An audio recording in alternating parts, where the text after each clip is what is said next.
end of the movie. Okay. I do not appreciate talking during films unless you're like a cute little old lady on the phone.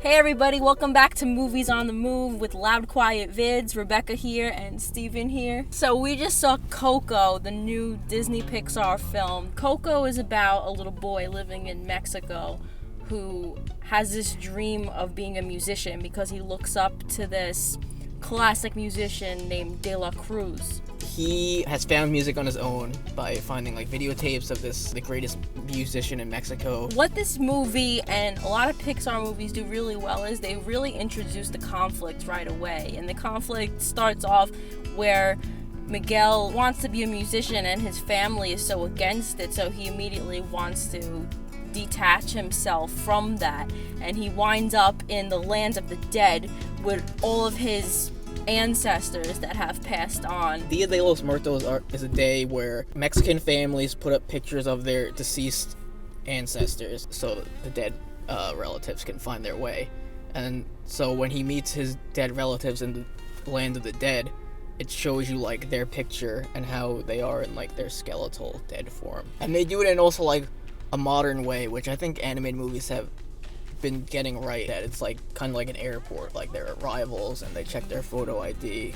In a way, it's a coming of age movie where he learns a lesson, but not in a way that you would expect, and it just keeps you on your toes, and it makes you feel this sense of joy and sadness all at once, like Pixar does so well. This movie just had something a little extra special, and I don't know if it was just all the added elements of the colors and the culture or what it was, but this movie I feel really stepped up a notch from any other movie that they've done. Even as two very, very white people, that we could appreciate like a sense of like real culture, like you felt the Mexican culture coming out of the family. You felt like you were in Mexico in the parts where they were in Mexico, and you felt like you were in the land of the dead when you were, more so than I think you do with other Pixar films. Frida had a freaking cameo in this movie. The artist freaking Frida was in this movie. We have, of course, a beloved animal friend in this movie named Dante, who's this clumsy, quirky, but helpful little dog. This movie knows how to give you what you want. So this also movie does a good job of doing what our film professor always tells us to do, which is show and don't tell. This movie also has a great deal of music, which helps tell the story, and it's fitting, obviously, because Miguel is a musician.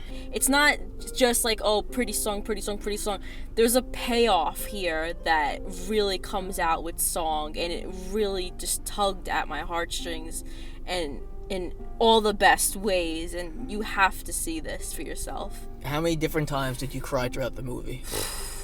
Because I leaned over at one point where I thought, oh, maybe she'll be crying at this point. I think she was. The end of the credits of this movie, the moment that I'm talking about that I'm not going to give away, really encapsulates this really theme of, like, family. What I love about movies, good movies like this one, is that even when there is this grand element of fiction to it, there's something about it that's so real.